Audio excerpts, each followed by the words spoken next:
Hello everyone, this is Harvest Harry here, and today you join me in my finally completed Starlight driving. Now I'm sorry for the people who have subscribed to my channel specifically for the settlement builds. I'm sorry this one has taken so long. It turned out it is a very big place that you can put a lot of things, and I experimented with different kinds of buildings for absolutely forever. So yeah, I hope it's all been worth it. I hope you like it, and I hope it gives you some ideas. So, without further ado, let's take a look inside.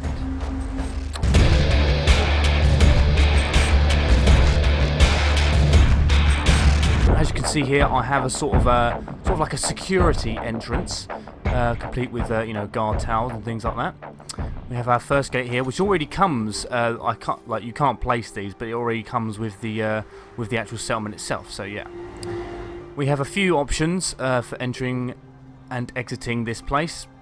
Various entrances all around, but I think we'll go through the main gate here. This I like this place because it's very guarded, it's very safe, and it's very alive, especially if you can get 30 plus settlers here. So yeah, we have our little bar here. This, as I said, this is the building. This is already here. You just got, you know, rug glitch. The stalls in there. Tell you what, we'll have a little gander up here first. This is sort of like a little guard chill out area. Just around here. There'll be some people asking, like, how the hell did you put a roof on a generator? And if you want me to do a video on that, I'll be more than happy to do so. But never know, it might be common knowledge. Might just be blowing smoke up my arse. Right, yes. This is more of my my walk-on-wall design. I try not to use too much of these. I try and vary how I block the settlement off from the outside world. I try to sort of mix it up a bit, otherwise it just looks very samey, very boring around the outside. Another generator there. One thing I also try to do with this one is just to add the generators as if they're features. This is a sort of a just like a little lookout house. Got a nice view of the hill, so I thought I'd put one here. And as well, these are the walls that sort of clip into the walls nicely, so you end up with a nice rockery on the outside as well. Also, yeah, this place is so big. It's almost easy to get lost in this place. It's so big, and that's the title of the video. It was compared by one of my good friends as I was building it. He said it's like you're building your own diamond city. So yes. So it's a good thing. Right, okay, where should we go to next? I'll tell you what, we'll go to the drug house first. This is my sort of little sort of place where my settlers can come and, you know, just do some psycho, eat some buff out, you know, chill out, shit on a mattress, you know, that sort of thing. And obviously, because it's a drug house, it also comes with a toilet. Ah, dear. Right, okay. Moving on swiftly. Down here we have another little shop, just a nice little trading post. It's basically a money taker, really, just just to give me more caps. Okay, where should we go next? I'll tell you what, we'll walk along the this side of the settlement first.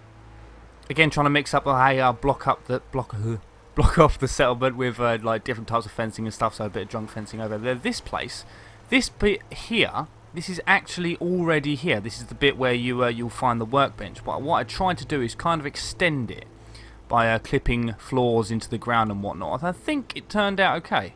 Just tried to make it like a little garage place, you know, place to put generator, power armor station, that sort of thing. Again, about the generators, I tried to make them a feature in this one. I didn't want to make them sort of just a sort of a burden. Like you've got to find one place to like sort of put all your generators, and it just kind of, A, it's unpractical, and B, it's just a pain in the arse. This is just another little shack, I suppose. It has an upper level. Nice little upper level with, you know, a guard post, turret, spared, that sort of thing. Another thing I tried to do in this one is really experiment with like the different kinds of buildings you can do. Really mix and match the wood and the metal, which is something I feel I have to do because they don't give you a lot of options. This place, I love this place. This is like a little farmers area, complete with a nice little Brahmin in his little house. Oh dear. if you want me to show you how to do that, how to give a Brahmin a house, then I'll be more than happy to do so. Yeah, not much to look at up here, but you know, paintings of farms and stuff, considering it's owned by a farmer, and a bin and blah de blah. Oh, I almost forgot about this. For those of you who watched my pub design, I decided to scrap that in the end because that wasn't really one of the looks I was going for. Plus, I already had the one that was over by the building that already comes with the settlement. So what I'd opt for instead is a sort of huge canopy and like two kind of shed-like stands at either end, sort of like an outdoor sort of beer garden-y type thing. Okay, moving on around here. I'll show you that bit in a minute. But yeah, around here, just sort of some guard houses and stuff. You know, some cannons, blah blah blah. And here is a bridge leading over to the community house. Sort of goes nicely over the little puddle of water where you can put your water purifiers and stuff. And this place actually has an upper level. Again, nothing too exciting. It's just another place for your settlers to sleep and things like that. And as well, it sort of takes away the symmetry of the shack, so you can have one big one and one small one. Okay, before I show you the bit behind me, I will quickly show you this. Again, that's just a sort of mix up like the metal and the wood. Nothing too extravagant because I did want this place to be like a community house, you know. Loads of chairs, loads of beds, blah blah blah. Oh dear. And a light switch. I do like having a light switch. Bitch, will you move out of the way?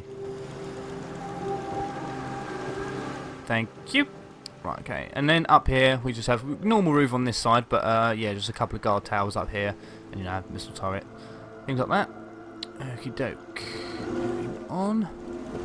I'll quickly show you this bit over here. I really like this bit because it was, again, tying into the idea of this being like your own Diamond City. I wanted it to, you know, have a place for the mayor to address his people because, you know, I'm just so damn important. Look at how important I am. Look at how lit up and important, and you know how people are listening to me. I mean, unfortunately, only one settler's turned up, but you know, I have a liberal population in this settlement apparently. This place, I might as well show you while I'm here. This place is just a little, well, I say little, it's fucking enormous, but yeah, sort of like an artillery wall. Again, trying to mix up the way I do walls in my settlements. This is a huge place, and you know, to do like all-round junk fencing or all-round walk-on walls, it would just look shit and monotonous. So, yeah, I tried to mix it up a little bit there. I suppose I might as well show you around here while I'm here. This place, this gate here, this is actually for Brahmin because this is along the trade route along here. They use the roads, don't they? So yeah, this is where the Brahmin would come through, and they don't. But I'd like to think the Brahmin would go through that gate round there, and the people will actually come through here. And the reason is, this is kind of like I made a signing in office, if you know what I mean. So, you know, this is where you come in, sign in, say, yeah, I'm doing trading, blah, blah, blah, blah. I mean, obviously that doesn't happen because the game doesn't have that mechanic, but yeah, there we go. One can imagine. Right, okay, let's move along down here. Ah, yes, I'll show you... Oh, sniper nest or junk shop? I'll show you the junk shop first. This is kind of very similar to my pub build, if you've seen that. But obviously, made and containing junk items. I really like this little bit over here, just like the kind of, you know, electronics part of it. But yeah, it's just, if you want me to make a video on how to do this, I'll be more happy to do so. But it's pretty self-explanatory, especially if you've seen my... my pub build, but you know. But yeah, oh, that's not right, is it? See, what I did was I sort of punched that thing until it exploded, so it just looks like a sort of display piece. But yeah, every time I come back to the settlement after fast travelling, it kind of, you know, rejuvenates itself. So yeah, and you know, some weapons on some shelves and some junk on some shelves, blah blah blah. Anyway, around the corner here, this is the kind of caravan area. This is where the caravans come to, like, you know, chill out, sell their shit, which is why I put the junk shop there, so it kind of looks like it's their own shop, if you know what I mean. And yes, I really like these caravan, like the trading posts. They just look so, I don't even know, they just look really, really good in like a wastelandy style settlement, if you know what I mean. But yeah, they got their own little guard post, cooking station, blah blah blah. Place to sit down, have a cup of coffee. Right, okay. On to the sniper's nest. I really like this place. I really tried to make it look very similar to the staircase in my Grey Garden build, where I had to experiment to make it look like it was structurally sound, but very sort of shoddily put together. Let me know how I did on that one in the comments. Up here. And yeah, nice little sniper's nest. Tall long shot. Nothing too exciting, but you do get quite a nice little view of the settlement and the fucking sheer scale of it. So, yes. Quickly run back downstairs. Okay, this is the court. This is more for, you know, just in case the settlers decide to have some children and they've got somewhere to play, blah, blah, blah. These will be quite hardcore kids because they will be drinking some Gwyneth Stout and some wine, so, yeah. But, you know, gotta have a helmet, safety first. Okay, another little house around here. This is sort of like another sort of sheddy garage. Oh, actually, while I'm here, this is my fine piece of artwork. I call it All Love. Yeah, there we go. All Love. Brilliant. Okay, up here. Again, just a nice little place. Just it's basically I tried to experiment with buildings to not use walls everywhere, if you know what I mean, so I can actually put buildings around the edge of the settlement instead. Okay, around here, this is basically just the garden, where to put some food and stuff, and comes complete with a nice little shed. Yes. Pop round here, and I think, oh I know, I can't believe it, I completely forgot. Right, okay. For those of you who are looking to build in this settlement, I very highly recommend that you do this. Let me quickly run. Okay, I think it's up here. There we go. Up these stairs. You can actually get up here and place some like turrets and guard towers and stuff. And I've tested this, and these do actually fire at enemies that are down there or even out there. They have a nice, decent range on them. And again, you get a nice view of your settlement while you're up here. So yes. Oh, don't you love that Brahmin in the Brahmin pen? I love it. Need to get back. Oh dear. Right, I think that's basically it. So yeah, that's pretty much, guys. I hope it gave you some ideas on how to build your kind of like your own Diamond City-esque settlement, wherever it may be. And if you have any questions on anything regarding this build, such as, what the fuck is this? What the fuck's going on here? What the fuck are these flamingos doing? What? Why is there a mountain in my house? Tyres? More tyres? Even more tyres? Why the fuck does this Brahmin have a house? What the fuck's going on with this door? Then please feel free to let me know in the comments, and I will happily make a tutorial or guide if one is necessary. If you enjoyed the video and enjoy my content in general, then please do remember to subscribe, as it will really help me out a lot. And if you've already subscribed, then thank you for continuing to support my channel. It means a lot, guys. Okay, have a sexy afternoon. Until next time.